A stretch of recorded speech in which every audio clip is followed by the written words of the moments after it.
Hola, buenas tardes. Bienvenidos esta fría tarde aquí en México a una sesión más del seminario Tradición Sobrenatural.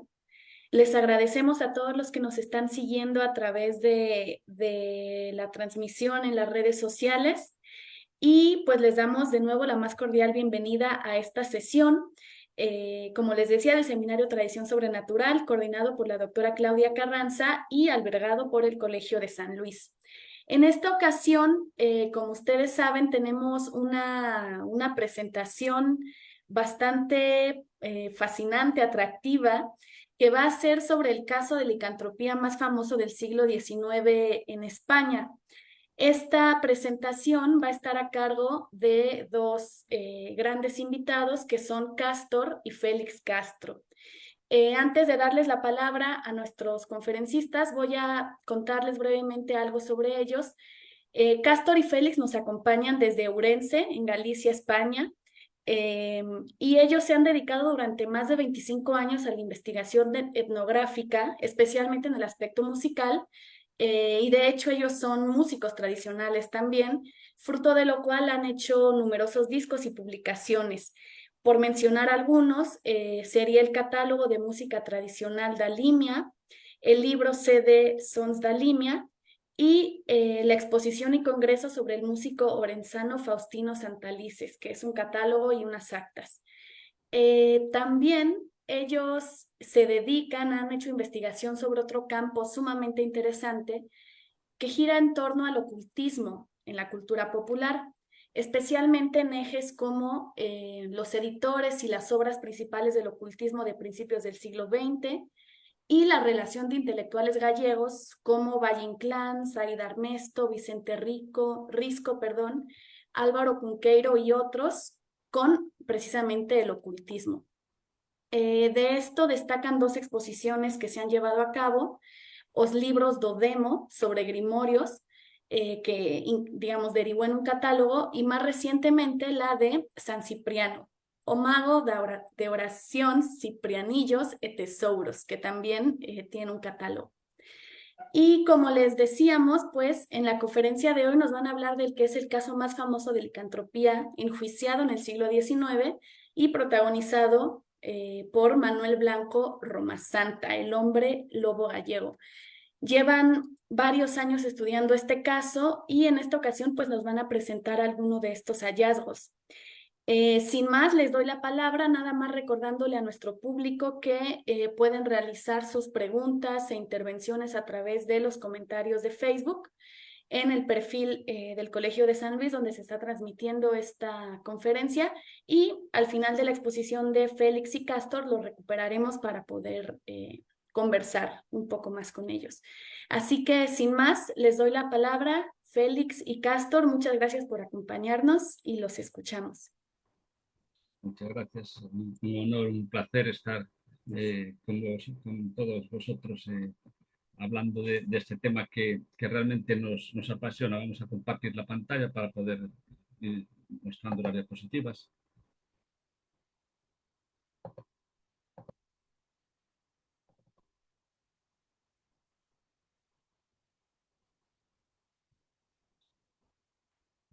Nos gusta comentar siempre por qué empezamos a estudiar este caso, ¿no? Es un caso que lleva muchos años con muchas publicaciones. Es complejo porque une su historia pues una época muy atractiva como es el mediados del siglo XIX, todo el tema de las creencias tradicionales sobre la licantropía y bueno, las fadas, los megallos y otros temas de etnografía galega. También pues el asunto de los criminales en serie que también, y asesinos en serie que en los tiempos modernos pues también son objeto pues, de muchos estudios y también la repercusión mediática que tuvo en su día el proceso judicial, porque este juicio a mediados del siglo XIX pues, fue de los primeros que tuvo repercusión internacional en España y hubo un seguimiento pues, por medios impresos europeos, incluso, pues, por ejemplo, argelinos o incluso pues, mexicanos del caso. Se publicaban los avances que había en el juicio. También se conserva la causa íntegra, que esto es un dato muy importante, en el archivo del Reino de Galicia, que son más de 1.700 folios con todas las declaraciones, diligencias que se practicaron y demás. Y entonces pues se puede estudiar muy a fondo toda la documentación del caso. Y luego, pues por supuesto, hubo una serie de publicaciones posteriores, como la reseña de la causa, que era un resumen del procedimiento que se publicó en 1856, y también pues el propio discurso sobre la licantropía que don Vicente Risco, cuando ingresó en la Real Academia Galega, lo dedicó precisamente a este tema. Y luego pues hemos encontrado que hay muchos interrogantes y muchos misterios que descubrir. Pensábamos que estaba todo dicho, y en 2007 encontramos pues un pliego de Cordel, que es este que figura aquí, sobre Manuel Blanco Roma Santa, que ya hacía referencia pues el abogado defensor de que estaban saliendo pliegos sobre el caso, al mismo tiempo que iba ocurriendo el juicio. Y encontramos también, cuando hicimos estos estudios sobre los pliegos y la bibliografía de la época, pues el hecho desconocido hasta el año 2011 de que había fallecido Manuel Blanco Roma Santa en el penal de Ceuta, cuando hasta ese momento era un dato que bueno, daba lugar a muchas especulaciones, pero no se conocía. Con todo esto, pues vimos que había mucho que investigar sobre el caso. Aquí tenemos una vista general del valle de Laza, que es bueno, de los pueblos donde eran las víctimas. Y ahora vamos a poner pues una pequeña vista de este monte, el monte, la Sierra de San Mamede, que domina pues, la provincia de Orense desde muchos puntos y que es un poco el escenario de los crímenes de Manuel Blanco, ¿no? Se le conoce como el sacauntos o sacamantecas o lobo da xente o también el hombre del unto. Se le llama el hombre lobo de Allariz por ser el partido judicial de Ourense en el que fue enjuiciado y condenado por los crímenes. Y como decíamos, bueno, aquí ponemos un pequeño mapa para situarnos. Esto es Galicia, en el noroeste de la península ibérica. Ahí está el macizo central de Cabeza Manzaneda y la Sierra de San Mamede en su parte sur, donde veis la flechita. Esto sería ya un poquito más cerca, pues Esbos es el pueblo natal de Manuel Blanco Roma Santa, y ahí más o menos pues como a 20 kilómetros así estaría la zona de sus crímenes, ¿no? Él nació en Regueiro en 1809, en la parroquia de Santa Olaya. Era una persona común de una estatura de 1,37 metros de altura, de aquella ser una estatura pequeña, pero relativamente normal, porque la media de estatura era muy inferior a la actual. Era un tendero ambulante que viajaba por las aldeas vendiendo todo tipo de géneros y hacía todo tipo de labores, porque también tenía muchas habilidades como sastre, cero segador y trabajos femeninos en aquella época como bailar, tejer y coser. Y también tenía un profundo conocimiento, gracias a sus viajes, pues, de todos los caminos y las rutas de montaña. A menudo pues, echaba temporadas pues, en las regiones próximas de León, Zamora, incluso pues, a Portugal, que queda bastante cerca el norte de Portugal, pues, de la provincia de Ourense. Tenía una cultura un poco superior a la época, porque sabía leer y escribir, cosa que muchos de sus convecinos no sabían. Y se casó con María en 1831, pero falleció su esposa al poco tiempo. Volvió a la venta ambulante. En 1843 fue juzgado en Ponferrada por la muerte de un alguacil, Vicente Fernández, que iba a embargarle la tienda por una deuda que tenía con un comercial de Ponferrada. Entonces lo acusaban de esa muerte, él escapó para Galicia. Aquel procedimiento se siguió en rebeldía, que significa que él no se presentó al juicio, pero se le condenó igual eh, a prisión. Y él se vino para Rebordechao, en las montañas de San Mamede, como decíamos, y allí pues empezó a hacer toda una serie de servicios para los vecinos para ganarse un poco su confianza, y tenía fama por ser muy servicial y buen cristiano, y se hizo incluso pues, criado del párroco don Pedro Cid, que lo amparó bastante, ¿no? En 1845 volvió a salir de nuevo por los caminos de toda la zona, y entre 1846 y 1851 pues, empezó a llevarse a varias mujeres con sus niños, con sus hijos infantes, de los pueblos de Castro de Lace y Rebordechao. Estas mujeres en las familias García Blanco y Rúa, y las convencía de que las iba a colocar pues, en Santander o incluso en Orense, en casas de curas, como amas de llaves, y, bueno, que van a estar mucho mejor que en el pueblo. Entonces, con ese pretexto, pues las sacaba de viaje, las convencía al mismo tiempo que le vendieran todos sus bienes antes de marcharse, y luego que ya les da les daba el dinero para que lo llevaran, y a poco tiempo pues volvía a aparecer en el pueblo de vuelta, en ocasiones pues a los 2 pocos días, y de vez en cuando llegaban cartas supuestamente de las hermanas que se daban a los familiares para que supieran lo bien colocadas que estaban. Estas cartas después se demostró en el procedimiento que eran todas escritas por el propio Manuel Blanco, con pericias caligráficas que se hicieron en la época. Por la ausencia de las noticias de estas mujeres, al ir pasando los años, pues empezó a correrse de la voz de que las mataba, él sacaba el unto y lo iba a vender en las boticas de Portugal. Esto es un hecho curioso, pero también la instrucción fue llevada muy exhaustivamente, incluso declararon boticarios de Portugal que dijeron lógicamente que el unto humano no tenía ningún provecho y que nunca habían visto a ese hombre. No se ve muy bien la diapositiva.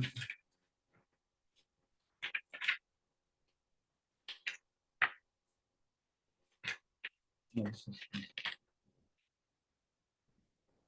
en esos momentos que había esas dudas, esas sospechas sobre él, apareció una calavera de mujer en la Sierra de San Mamede que encontró un pastor y cuando se enteró Roma Santa, pues aprovechó para huir.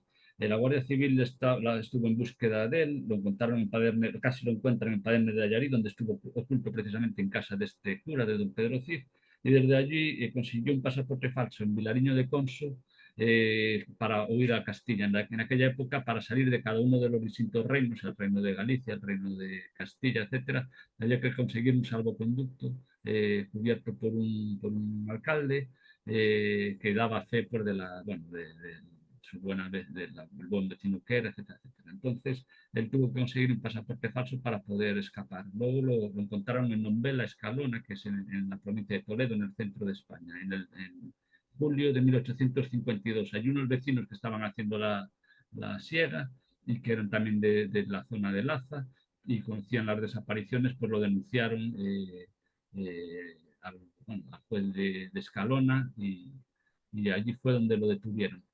En un primer momento negó que fuera Manuel Blanco, dijo que era Antonio Gómez, e incluso dijo que tenía otro oficio, pero luego, ante las sospechas y la insistencia de los que lo habían delatado, pues lo trajeron para Berín, a donde llegó el 8 de agosto de 1852. Berín ya es una villa de la provincia de Ourense, en Galicia, y después en los años posteriores, bueno, allí ya reconoció que era Manuel Blanco Roma Santa y fue cuando declaró por primera vez que él que había matado efectivamente a esas personas, pero decía que lo hacía presa pues, de una maldición que lo hacía convertirse en lobo. Entonces ahí es cuando salta un poco bueno, a la fama pues todo este caso y este personaje, ¿no? Fue juzgado, después fue trasladado a Yariz y allí fue juzgado y condenado a muerte. Después hubo una serie de revisiones de su procedimiento. Primero se le condenó a cadena perpetua y luego se le volvió a condenar a muerte. Y ahí interviene un médico, el Mr. Phillips o alias Durán de Gros, que intervino, conoció del caso desde Argel, gracias a los medios impresos, a los periódicos que lo relataban. Este hombre era un precursor de la electrobiología, como se llamaba, de aquellas que sería pues, el hipnotismo y las técnicas que después se aplicarían incluso en psicoterapia. Y él dijo que él podía curar a Manuel Blanco Roma Santa de esos delirios que tenía de licantropía. Entonces, en un momento dado, pues al final, aunque lo condenan a muerte, la reina Isabel II de España la conmutó su pena por la de cadena perpetua. A raíz de esto, en aquella época las cadenas perpetuas se cumplían siempre ultramar, fuera de la península, y en 1859 pues, lo trasladaron a Ceuta, al penal de Ceuta desde Coruña, y fue donde falleció finalmente, en Ceuta en 1863. El proceso fue uno de los más famosos de su época, como decíamos, donde fue detenido en Escalona, está a más de 500 kilómetros de Ourense, y él en el juicio reconoció haber matado incluso más personas de las que se le atribuían, a 13 personas. Se atribuyó otras muertes, incluso de gente que se sabía a ciencia cierta que habían sido matados por lobos, y él se supone que era por intentar dar más credibilidad al hecho de que él decía que se transformaba en hombre lobo. Vamos a ponerle cara a Manuel Blanco Roma Santa brevemente. Aquí tenemos un grabado que apareció en los diarios de la época, pero que posiblemente sea una imagen bastante, bueno, un poco dulcificada del personaje, porque lo ponen así como un hombre muy apuesto, es un grabado de Urrabieta. Después se hizo, pues el que fue comisario de policía de Ourense, García Mañá, hizo un retrato fisonómico de Manuel Blanco y finalmente, ya ahora en tiempos recientes, Fernando Serrullo y Marga Sanín del Instituto de Medicina Legal y Forense de Galicia, pues hicieron en la causa están todas las medidas del cráneo de Manuel Blanco Arma Santa, la descripción muy detallada del rostro. Entonces, pues ellos hicieron pues incluso una escultura de la cabeza y vamos a hablar un poquito sobre lo que es las creencias y mitos del logro gallego y la licantropía en el contexto gallego ibérico. Sí, así, bueno, pasando bastante por encima del tema, bueno, el lobo es uno de los principales bueno, animales depredadores de Europa, ¿no? Ocupa la cúspide en la pirámide trófica junto a pues, otros animales como el lince, el oso. Todos sabemos que tienen hábitos gregarios, viven en manadas, son bastante inteligentes. Son competidores en cuanto a los recursos, pues con lo que son, bueno, pues el campesino, la población de las zonas rurales, porque, bueno, se alimentan de caza y también de ganado. Incluso, pues, pueden llegar a ser peligrosos para las personas. Aquí traemos un mapa que se publicó recientemente de Europa, donde precisamente se ve que una de las zonas con más densidad de lobos y realmente eh, a nivel mundial es la zona noroccidental de la península ibérica. Eh, Según Vicente Risco, bueno, las características del lobo en la cultura gallega pues era un animal dañino e incluso se consideraba maléfico con casi poderes mágicos, que solo comía la parte izquierda de los animales que mataba porque la derecha pertenecía a Dios, que era de un apetito inagotable, que hasta se alimentaba de tierra para saciar su apetito, que era bravo y feroz, y también era un animal lujurioso.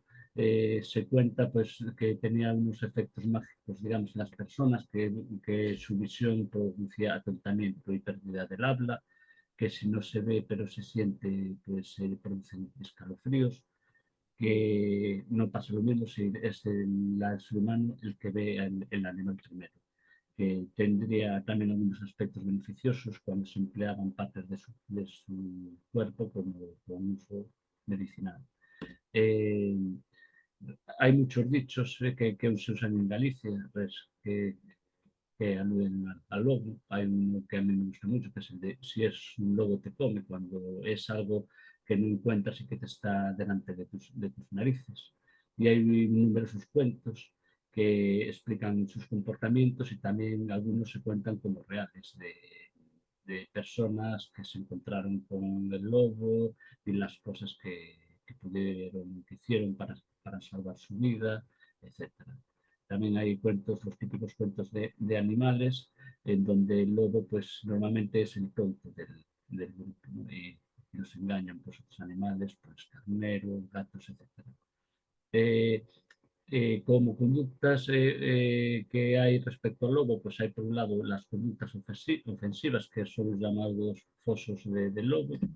Encontré luego un par de fotos de ellos, que eran trampas que se construían por toda la zona de la montaña, no solo en Galicia, sino también en el noroccidente de la península ibérica. Conductas defensivas, pues no se le llamaba de ninguna forma porque era como invocarlo. Se rezaba el responso de San Antón para proteger los animales.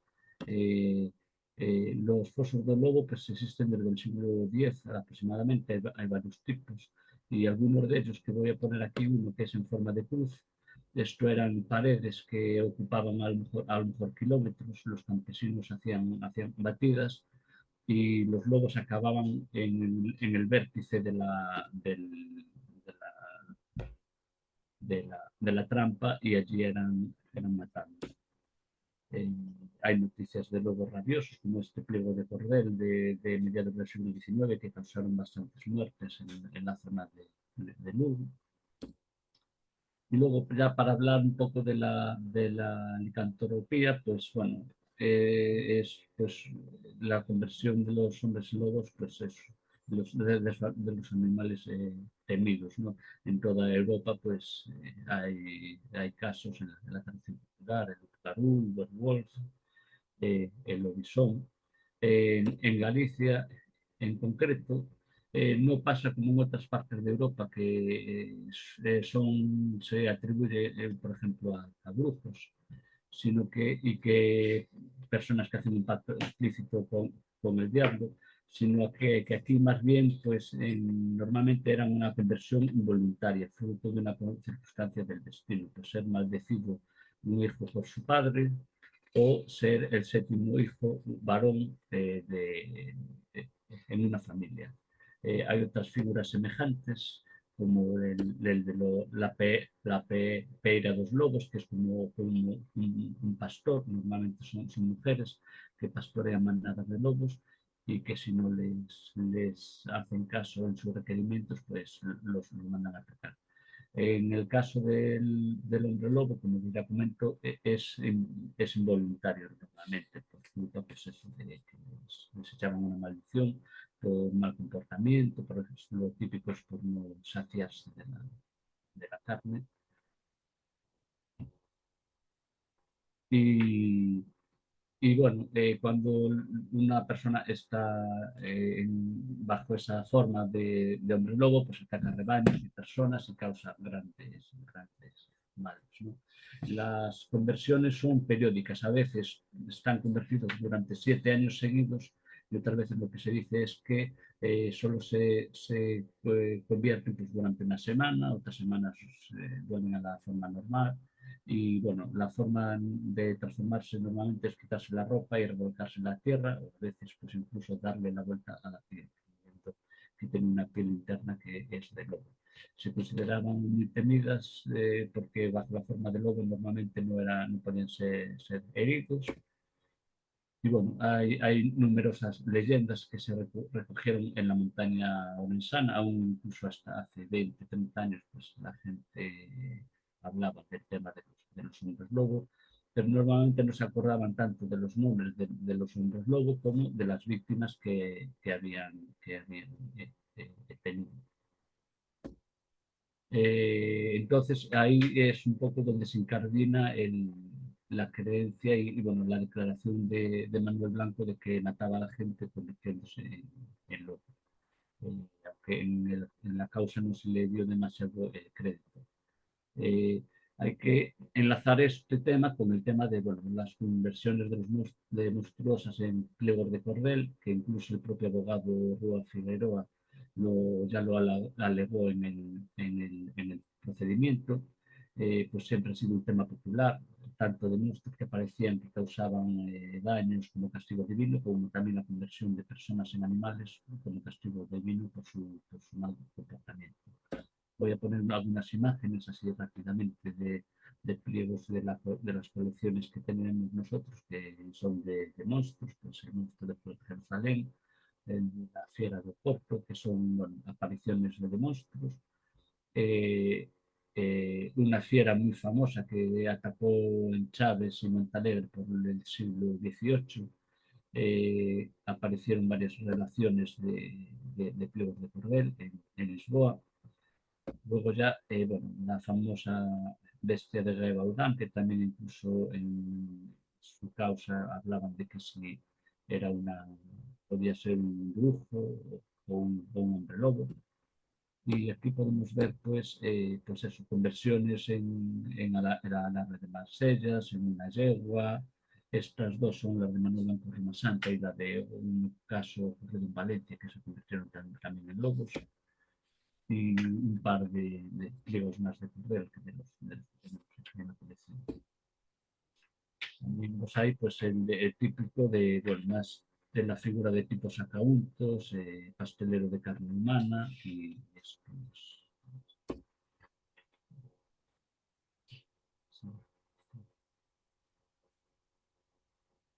El contexto social e histórico, pues ya no vamos a tocarlo mucho, pero bueno, la época en que los crímenes de Manuel Blanco de Roma Santa coincide con el reinado de Isabel II, que fue entre 1833 y 1868. La sociedad en la península ibérica seguía siendo una sociedad eminentemente rural y la zona rural gallega y sobre todo la zona interior pues aún más. Tenían una economía básicamente de subsistencia que con gran importancia de la agricultura y sobre todo de la ganadería. Pues con un trasiego de comerciantes ambulantes, que es donde Manuel Blanco Roma Santa más o menos se movía con el tema del comercio ambulante. Hubo algunos antecedentes de muertes antes de por los que fue juzgado, de algún fraile, algún compañero de ventas, pero bueno, eh, cuando las muertes, como ya dijimos antes, que causó Manuel Blanco, por los que se le acusó, pues fueron nueve muertes. Empezó en el 1846 con Manuela García y su hija Petronila, luego el año siguiente con Benita García, que era hermana de Manuela, y su hijo Francisco, luego ya eh, hizo varios intentos entre el año 49 y 50 y ya otra gente que mató pues, fue Antonia Rúa, su hija Peregrina y José Pazos. Y finalmente en 1851 fueron sus últimas víctimas, que fue Josefa García y María, hija de Antonia Rúa. Los mató en tres zonas distintas, por lo que declaró él en la sierra. Se pueden ver aquí en este mapa. Esto es una tabla de los fallecimientos.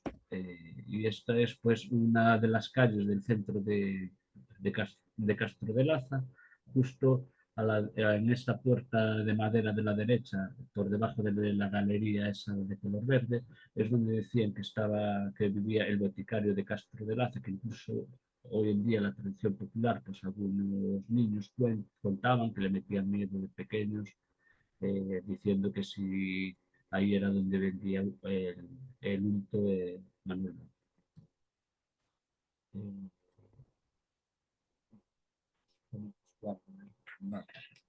eh, Sobre las primeras denuncias y la detención tiene bueno, una curiosidad. La mayoría de las víctimas que mataba también empezaban a sospechar de Manuel Blanco porque él hacía aprovechamiento tanto de las casas, los enseres que tenían allí, incluso vendía vacas de las personas que habían marchado, pero también empezó a vender ropas que ellas llevaban los días de la partida. Entonces, cuando empezó a hacer esas ventas, pues también cuando empezó a haber todo ese rumor de que las había matado y que se había aprovechado y se había quedado con todas sus cosas. Ya dijimos antes que había aparecido una calavera en la Sierra de San Mamede. Este fue uno de los restos, digamos, que más del que lo incriminó. Estuvo tuvo una serie de encubridores y cómplices, porque ya dijimos que el párroco don Pedro Cid lo encubrió, el pedáneo también en un momento dado no dan parte a la justicia a pesar de que todos los vecinos querían que los denunciara. Y incluso pues él hablaba en sus confesiones de un don Genaro y de un don Antonio, que eran hombres lobo como él y que participaban en sus correrías y que le acompañaban y podían ser otras personas que le hubieran ayudado. Incluso en un momento dado el párroco a un pedáneo le dice que no hay que denunciar a Manuel Blanco, que se llevaba a la gente ruin y que dejaba a los demás. Entonces, bueno, un poco, luego hay contradicciones en estas declaraciones, pero nos da un poco la idea de todo lo que se movía por detrás. Hicimos aquí un listado de todos los beneficios que sacó él de las víctimas. Y bueno, lo de la calavera, pues efectivamente al final del procedimiento todo se hizo un reconocimiento, ya cuando lo habían detenido se le llevó a la sierra para reconocer los sitios de los crímenes y aparte de esta calavera que había encontrado un pastor, se encontró justo en un lugar de los que él designó como que había matado a las víctimas, pues escarbando ahí él mismo en el sitio encontró una cadera de mujer, que eso digamos que al final fue lo que el fiscal aprovechó como principal justificación de que habían desaparecido esas personas. También hay un pasaporte falso que llevamos años investigando, pues las letras, así conseguimos descubrir quién se lo hizo y qué fue lo que le facilitó la huida. En 1852 pues, surgen varias denuncias por varias partes, por vecinos de Castro de Laza, por vecinos en Escalona. Este es el punto donde está Escalona en el centro de la península ibérica, donde lo podéis ver en el punto rojo. Y esto es la primera denuncia que hacen los vecinos diciendo que era un gallego que en su tierra se tenía por criminal en alto grado y que se acumulaba con mucho fundamento la muerte de 3 hermanas, sus 2 hijos y una hija de cada una el suyo y que además tenía la crueldad de sacarles el sebo o unto para venderlo en Portugal con un lucro excesivo y les extraía y robaba las ropas, esto es lo que denunciaron literalmente. Y aquí hablan también de las ropas que detectaron. A él en Escalona, pues él declaró, pero negó ser Manuel Blanco, dijo que era Antonio Gómez y que se dedicaba a hacer primero tacholero y luego cero y que al final lo que decíamos, el alcalde acordó mandarlo a Berín, que fue donde ya por fin confesó. Esto era pues uno de los documentos que le habían incautado a Manuel Blanco, que era una especie de carpetas con letras de amor, que quizás incluso pues, las usara para embelesar a sus víctimas. Esto es el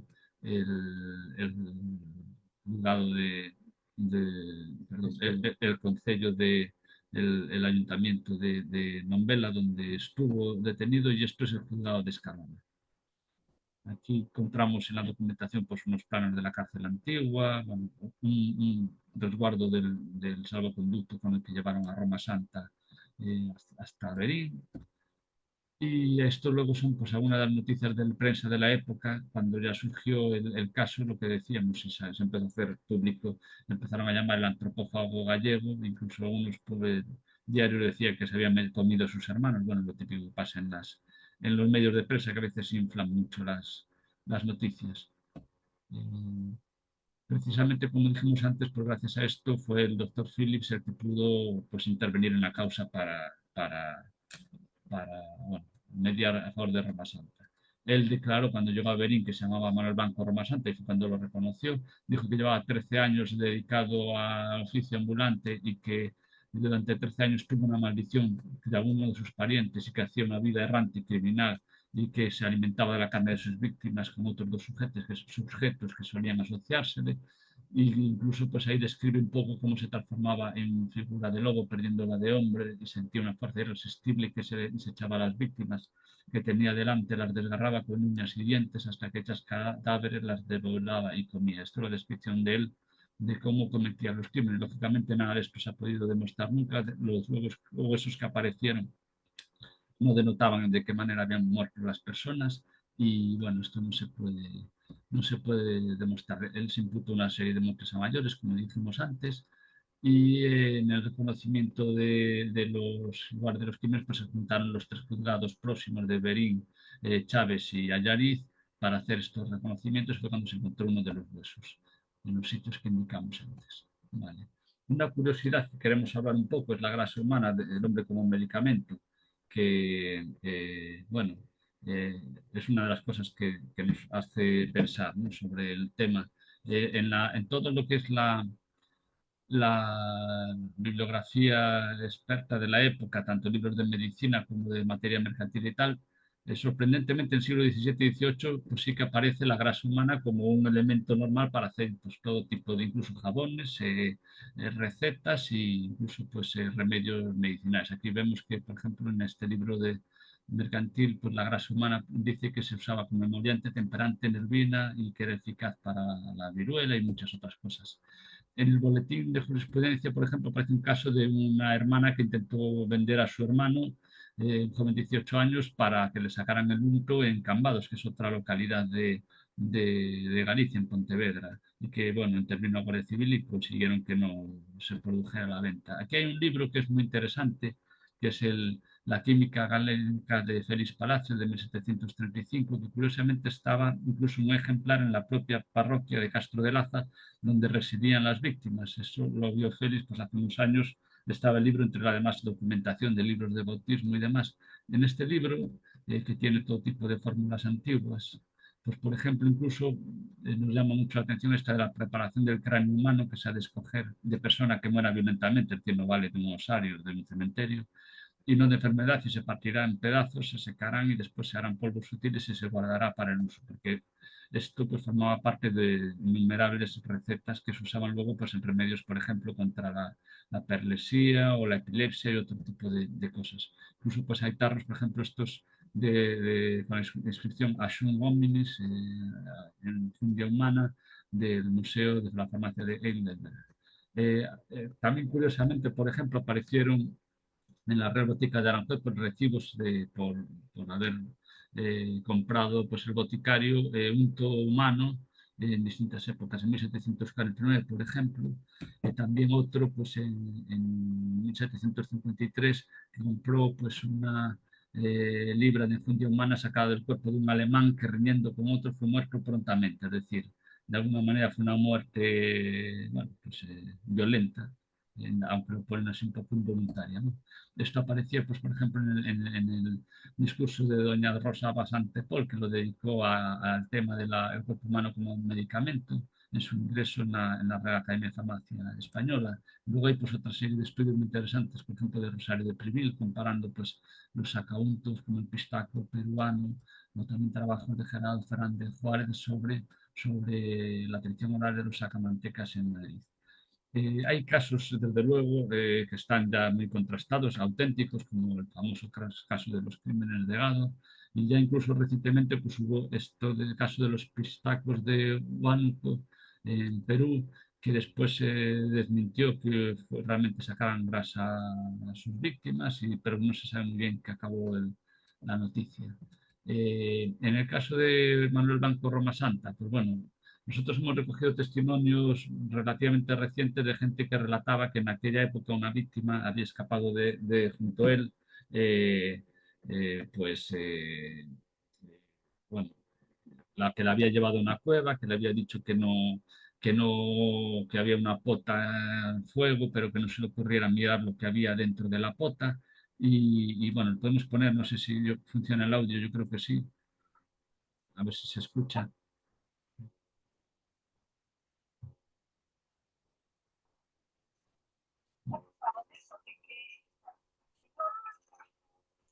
Que llevaba a Santander.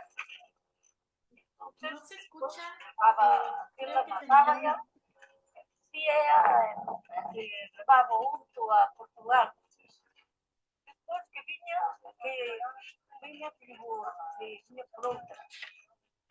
Entonces, mi niña, aquí le fixáselo a outra. ¿Dónde está a outra? Está muy bien. Se escucha muy poquito. Está muy bien. Creo que tendrían que haber compartido la pantalla con el audio, pero se escucha ligeramente. Una eu aqui me dixo, durante aquí un momento, pero ese pote non o está pesado super bella. E entonces ela que así que marchou, levantou o cesto do pote e viu a mão unha muller, vamos, unha persona ali. Entonces se lo escapou. E ele ainda foi tras dela, pero non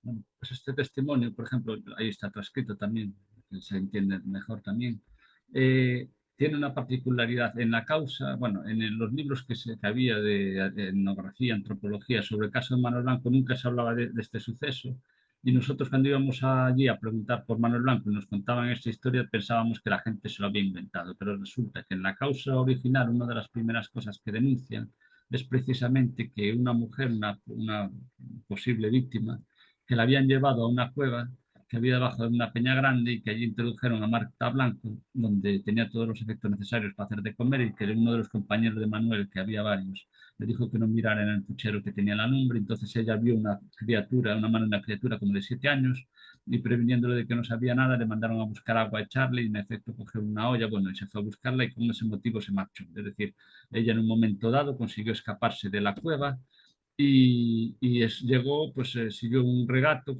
por donde había ido a buscar agua, y llegó a las casas de la Edreira, que es una casita muy pequeña que está justo en las estribaciones de la Serra de San Mamede, y allí fue donde contó todo lo que había visto. Esto después fue desmentido por algunos testigos. Esta Marta Blanco pues estuvo presa en Chaves, allí no declaró, pero también lo desmintió todo, aunque su padre reconoció que era, digamos, pareja sentimental de Manuel Blanco. Y a nosotros esto nos llevó un poco para querer buscar a ver pues, si podía existir esa cueva en la que hubiera sucedido todo esto. Esto, como os decía, en los libros nuevos no aparece, pero en la causa original, una de las primeras denuncias era este hecho de la cueva de Roma Santa. Lo que pasa es que en la reseña no lo incluyeron. En la reseña, que fue una obra publicada e impresa muy posterior, pues digamos que ha sido la obra de cabecera de la mayoría de los investigadores. En la causa original manuscrita sí es que aparece este caso. Nosotros fuimos a buscar pues, la posible cueva y encontramos pues, muy cerca del pueblo de Edreira, la Pala das Cuncas, que esto es el río Edreira, bueno, los meandros que hace aquí en la zona. Y esta sería pues la llegada a la cueva, que la verdad es que son más de 3 horas caminando por una pista desde donde se puede dejar el coche. Y esto sería pues una cueva que es la Paradas Cuncas, que sería la más próxima a la Edreira, que es donde esta mujer habría denunciado los casos, y que decimos que quizás pudo ser en algún momento pues el abrigo de Manuel Blanco, y tiene ese interés. Esto sería un poquito el resumen histórico de las distintas fechas en que fue enjuiciado, cuando recayó la sentencia de juzgado de Allariz, el 6 de abril, el 17 de junio fue cuando la subieron a consulta. La reina, después de que llegaran las cartas del doctor Phillips diciendo que quería investigar y estudiar a Manuel Blanco, pues la reina Isabel II solicitó que en caso de que se impusiera finalmente la pena capital, que se suspendiera para que pudiera proceder a estudiarlo. El tribunal de Coruña decía que había suficiente, básicamente venía a decir que había suficientes médicos y conocimientos médicos en España como para que tuviera que venir un francés digamos, a decir que quería hacer más estudios y que podía curar a Manuel Blanco más antes. Eso es lo que se trasluce por detrás de las palabras. Lo que querían decir los tribunales, que ellos rechazaban que fuera necesario hacer cualquier tipo de prueba mayores, y ante esa oposición del tribunal fue cuando la reina decide pues imponer su voluntad y decir que aunque recayera la pena máxima de muerte en Garrote Vil, como así ocurrió, pues que se le conmutara inmediatamente por la pena inferior, que era la de cadena perpetua. A raíz de eso, pues con ese indulto parcial, pues se ingresó en la prisión de Coruña, y desde allí fue trasladado a Ceuta, como dijimos, eh, donde falleció. Los 6 facultativos que estudiaron, hay un estudio, digamos, muy detallado, pues la conclusión de ellos es lo que ponemos aquí en el párrafo. Un perverso consumado criminal, capaz de todo, frío y sereno, sin bondad y con albedrío, libertad y conocimiento. El objeto moral que se propone es su interés. Su confesión explícita, de que se transforma en el nuevo, fue efecto de la sorpresa, queriéndole todo descubierto. Su exculpación es un subterfugio gastado e impertinente. Los actos de piedad, una gañaza sacrílega, porque se mostraba como muy pío y religioso y estaba siempre rezando, y su hado compulsivo, una blasfemia, la metamorfosis, un sarcasmo. Como decimos, en ningún momento ni los jueces, ni los abogados, ni los vecinos dieron la más mínima credibilidad pues, a todas esas declaraciones de Mar Blanco de que se transformara en lobo. Ellos, en su conclusión, parten de la premisa inicial de que él ya se había confesado criminal, y de alguna manera, pues ellos buscan si podía haber algún tipo de delirio y no lo encuentran. Como decíamos, hay algunas cosas interesantes para precisar en el asunto, que es que a él no lo condenaron por haberse convertido en lobo y haberse comido a la víctima, lo condenaron como un criminal pues, que con premeditación y alevosía y plena conciencia asesinó a estas personas para su aprovechamiento. En aquel momento la profesión del reo era más importante que ahora, pero también tenía una importancia relativa. El abogado defensor se basó sobre todo en decir que si le creían todo en su confesión, como que había matado a las personas, también deberían creer que él se convertía en lobo, lo cual era absurdo. Entonces ahí se apoyó él, fue la herramienta principal intentar exculparlo, pero que no se le hizo caso. Esta la sentencia, la Real Orden. Y esto es pues, el relato, bueno, un retrato del doctor Durán de Gros, que intervino ofreciendo sus servicios para estudiar Roma Santa, cosa que al final nunca llegó a hacer. Este era el doctor Durán de Gros. Y aquí sobre el final de Manuel Blanco Roma Santa, brevemente, cuando encontramos las noticias de prensa de que había fallecido en Ceuta, que fue en este diario de Madrid. Después la contrastamos, al poco tiempo encontramos en los archivos de su parroquia de nacimiento, pues en el libro de función, un cabo de año, que es unas oraciones que se le hace, una misa que se le dedica un año después del fallecimiento, y donde ahí efectivamente pues ya se detallaba que había fallecido en el correccional de Ceuta, y su hermano de él pues pedía misas por su alma. Esta es la inscripción en concreto. Y esto pues es, por ejemplo, el diario que indica el traslado a Ceuta desde Coruña en un vapor, en el barco Santa Isabel, que sería un grabado de dicho barco. La noticia tiene su gracia porque dice que en él iban 50 presidiarios, y entre ellos iban el célebre hombre lobo y un chino acusado de asesinato en la isla de Cuba. En aquella época, tanto los condenados a cadena perpetua en la península como en todo lo que era, pues eso, de Filipinas, Cuba, pues otros países de Hispanoamérica dependientes de la corona española, pues, por ejemplo, los políticos, los independentistas cubanos, etcétera, pues acababan cumpliendo muchas veces la condena pues en Ceuta, por ejemplo, ¿no? En este caso, este es un plano antiguo de Ceuta. Esto sería la prisión de Ceuta, donde murió Roma Santa, el cuartel del Hacho, en el cuartel de las Heras. Y bueno, aquí un poquito ya por ir acabando, pues algunas pinceladas sobre Roma Santa desde el punto de vista pues, criminológico. Bueno, solo decir que, bueno, que por las cosas que se sacan de la causa, pues era un asesino frío que hacía las acciones premeditadamente, planificadas, eran víctimas conocidas, entablaba relaciones personales con ellas. Muchas de las mujeres que mató pues, fueron parejas suyas sentimentales porque eran mujeres separadas o que habían sido madres solteras. La mayoría de las muertes ocurrían en una zona lejos de la vista de otros vecinos. Las llevaba a la sierra pues, en el invierno, en épocas que era difícil que hubiera gente por allí. Eh, ya hablamos que bueno, las convencía para que le vendieran sus bienes, los bienes que tuvieran, pues antes, antes de marchar. Y bueno, pues no tenía características pues, de un asesino psicótico que le da un arrebato y mata pues, a las personas en cualquier momento, ¿no? Decían sus vecinos que nunca le vieron ningún acto de estar desequilibrado mentalmente. Eh, entonces, bueno, las hipótesis que se han barajado así sobre Manuel Blanco Roma Santa, algunas personas aún dudan de que matara a las víctimas, dicen que no, que las llevó no se sabe a dónde, que luego no volvieron a aparecer, pero bueno, otros sí que consideran que sí que las mató y que lo hizo conscientemente y con plenas facultades, unos pues para sacarle un provecho económico, otros incluso pues decían, considerando que podían haberse aprovechado incluso de la grasa humana, ¿no? Hay otra hipótesis que es la de que los mató, pero por algún tipo de enfermedad o de patología que sufría, pues la neumonía, incluso pues, luego la creencia de que se convertía en lobo, o eh, que estuviera mal mentalmente. Algunos han barajado la posibilidad de que si lo pudo hacer bajo la influencia del cornezuelo, que es un hongo que sale en el centeno, que a veces pues cuando se come pan contaminado pues da pues causa estados alucinatorios semejantes a los que puede dar el LSD, pero esto va un poco en contra a la premeditación y a la organización que tenía Manuel Blanco en los asesinatos.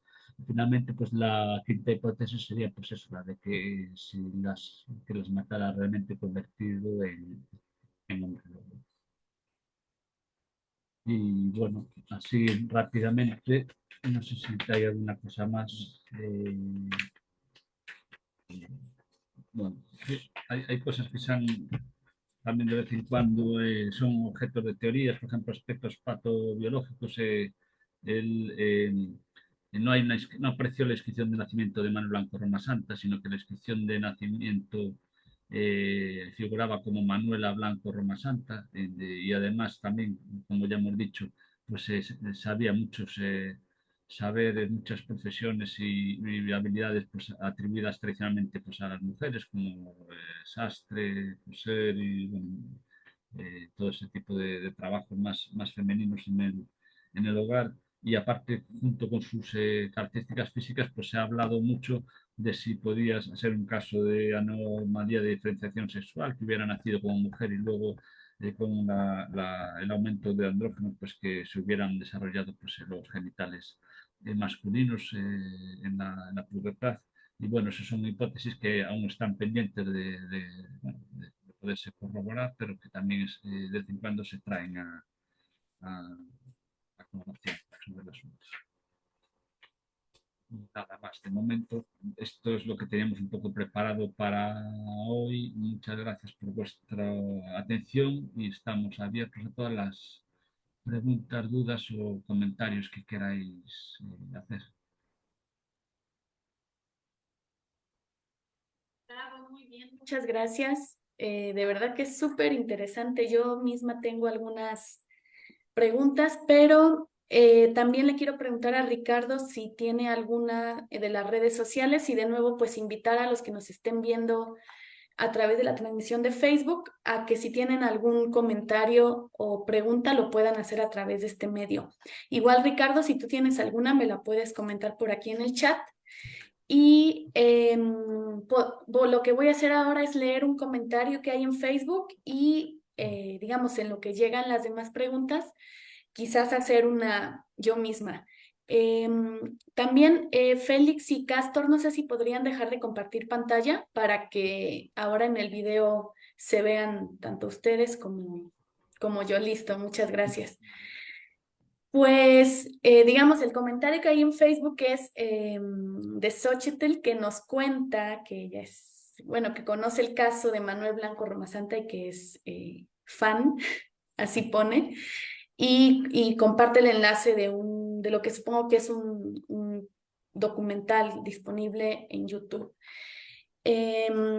Por mi parte, y en lo que llegan más cuestiones, a ver, dejen ver si por acá en el chat, por acá no hay.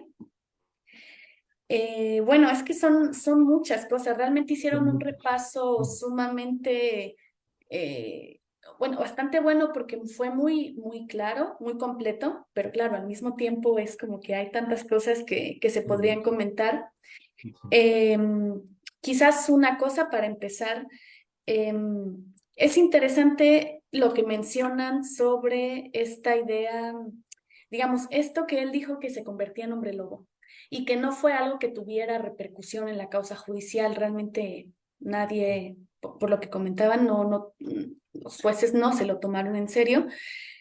Y sin embargo, él parecía querer alimentar esa fantasía, ¿no? La pregunta sería, ¿por qué creen que hizo eso?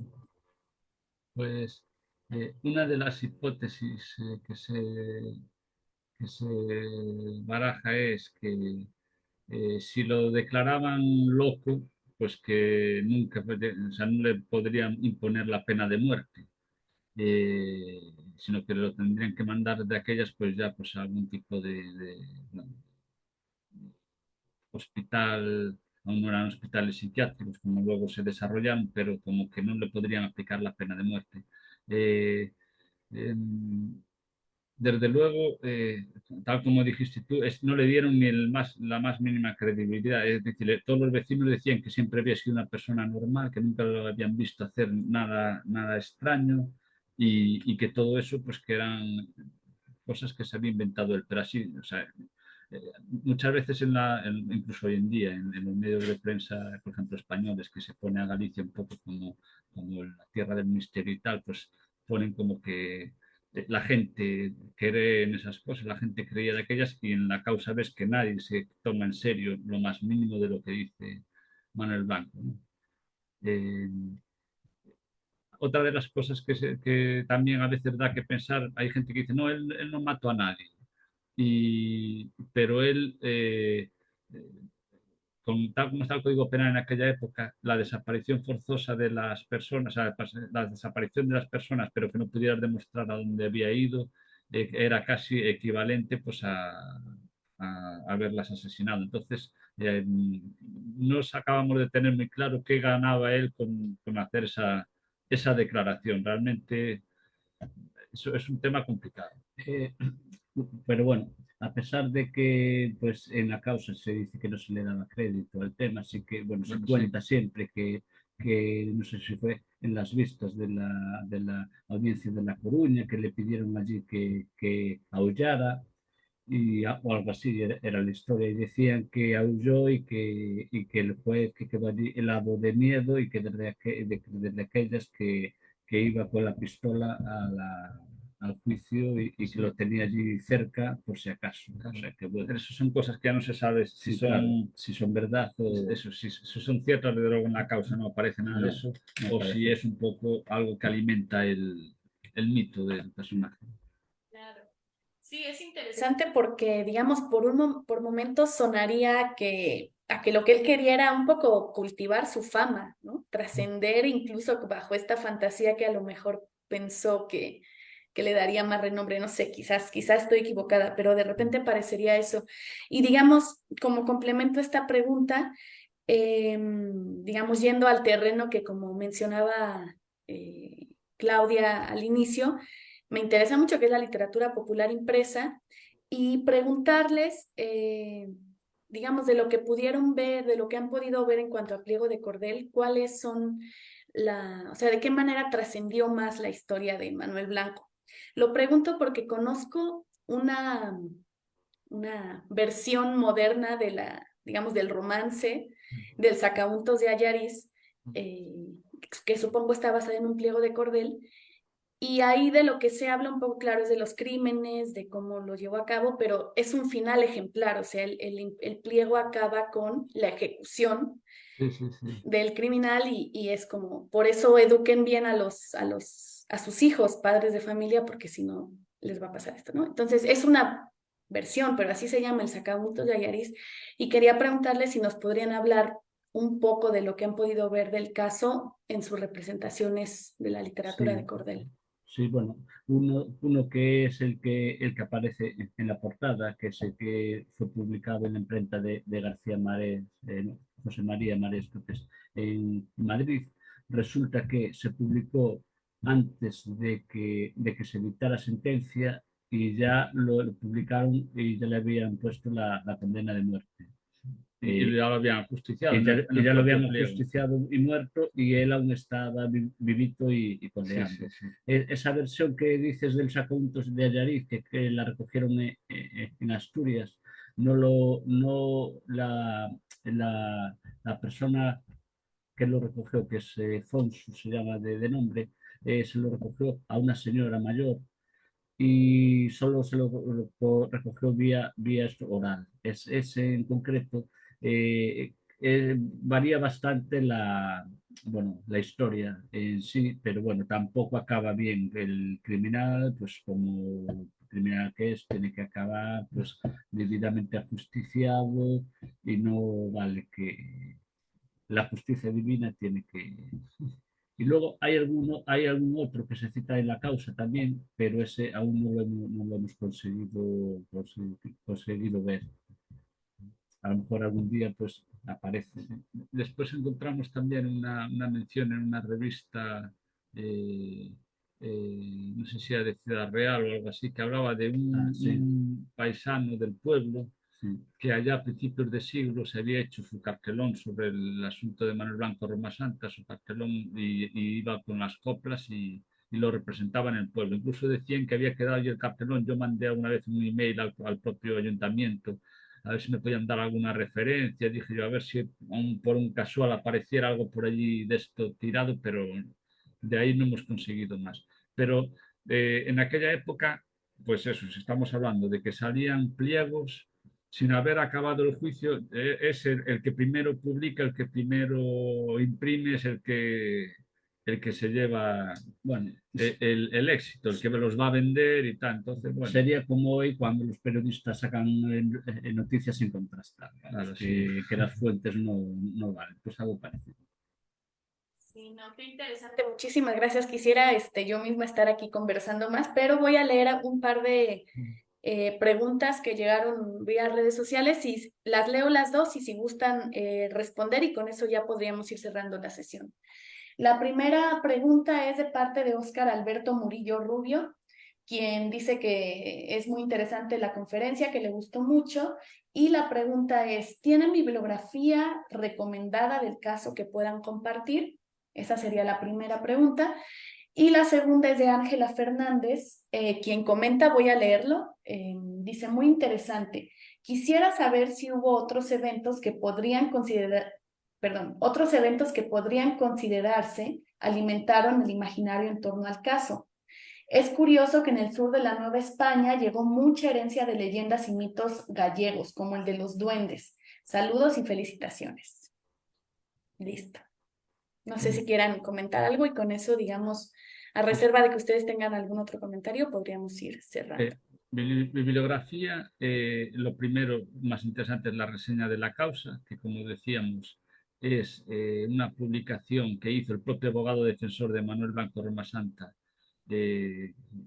Publicó el extracto que seguramente lo hicieron para la Audiencia Territorial de Coruña, para que llevaran un poco un resumen de todo lo que se había instruido. Entonces, esa es la obra principal. Y la edición más interesante es una que sacó, si lo busca, en la Xunta de Galicia, en las publicaciones, el propio archivo do Reino de Galicia publicó la reseña con un DVD que es la causa entera digitalizada. Entonces, esa es la mejor versión, digamos, de la reseña de la causa para leer y para tener ya la documentación. Después, por supuesto, el discurso de ingreso en la Real Academia Galega sobre la licantropía que hizo Vicente Risco, que ahí sí que le da un estudio desde todos los puntos de vista, bueno, filosóficos, teosófico, antropológico, etnográfico, desde todos los puntos de vista. No es muy extenso. No es muy extenso, pero es muy escueto, pero muy completo. Después, las primeras obras así importantes que se hicieron ya modernas sobre Manuel Blanco, pues fueron O Home do Unto, de Manuel Domínguez y de Pepe Domínguez y Lino, no, bueno, de dos autores. Esa fue la primera obra, que es un poco difícil de conseguir, O Home do Unto, se llama así, era un libro azul. Y ahora recientemente salieron otros, por ejemplo, del antropólogo Mariño Ferro, que se llama Manuela Blanco Roma Santa, que lo sacó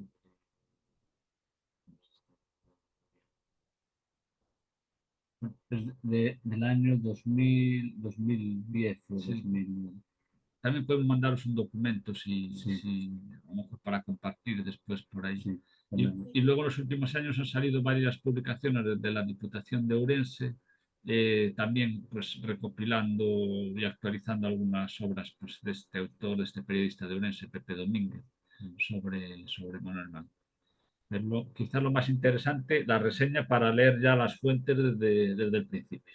claro. Luego hay otras obras que no son, o sea, que no son estudios, digamos, sobre el caso, sino que son, bueno, pues novelas o relatos novelados un poco entre la realidad y la ficción y que, bueno, que Hay mucho publicado sobre el tema. sí. pero bueno, mejor os enviamos una lista. Sí, por supuesto. Yo creo que a través del seminario de la doctora Claudia luego podemos gestionar eso para que nos compartan una bibliografía. Sobre la otra pregunta, no sé si tuvieran un comentario, ¿qué otros eventos podrían considerarse que alimentaron el imaginario en torno al caso? Supongo que quizás pregunta por si hubo otros casos semejantes o algo así. Hay una referencia que no la citamos antes. Bueno, por ejemplo, en Galicia sí que se relatan, pero más como cuentos que como casos así, digamos, que hayan sido pues, juzgados o enjuiciados. Había alguna referencia del siglo XVII a un hombre que se vestía con una piel de lobo y que comía a los niños y tal en las carreteras de Galicia, que se la citaba parlamentar de Galicia. Quemada en el Jardín de Flores Curiosas, que era una obra. Es la primera mención que encontramos nosotros así en una obra publicada, ¿no? De 1700 y algo. Pero digamos que es un caso, entre comillas, moderno, por el hecho eso, de ya ser un caso pues documentado, con testigos, seguido en prensa. Seguido por la prensa, claro, más que pues, otro tipo de relatos que aparecen en recopilaciones de cuentos y son mucho más limitadas, ¿no? De alguna manera. Aquí realmente pues no hacía falta alimentar mucho el imaginario, ya con todo lo que iban contando cada semana los periódicos. Sí, sí. Curiosamente también pasó al revés, otro caso famoso, pero que ya fue posterior, el de Jack el Destripador. En la época de Jack el Destripador aparecieron noticias en España pues de que lo habían visto en Coruña, de que lo habían visto, pues no sé si en Madrid, y cosas así curiosas. Sí. Muchísimas gracias. Qué tema tan fascinante. Y bueno, pues estamos ya sobre el tiempo. Creo que vamos a cerrar la sesión. No sé si tengan algún comentario final. Si queréis contactar con nosotros por el tema y con más dudas o más ideas que os surjan, pues sin problema. También podemos facilitaros el correo electrónico y quedamos a disposición de cualquier comentario y sugerencia y inquietud sobre el tema. Exactamente. Perfecto. Bueno, muchas gracias de nuevo, Félix y Castor Castro. Y muchas gracias también a todos los que nos siguieron a través de las redes sociales. Los invitamos a estar muy al pendiente de las publicaciones en el Facebook de Tradición Sobrenatural y para que estén tanto al pendiente de futuras sesiones como de este contacto con los conferencistas de esta ocasión. Sin más por el momento, agradecemos también especialmente a los que hicieron comentarios y preguntas y les deseamos una excelente tarde, noche en España. Muchas gracias. Hasta luego.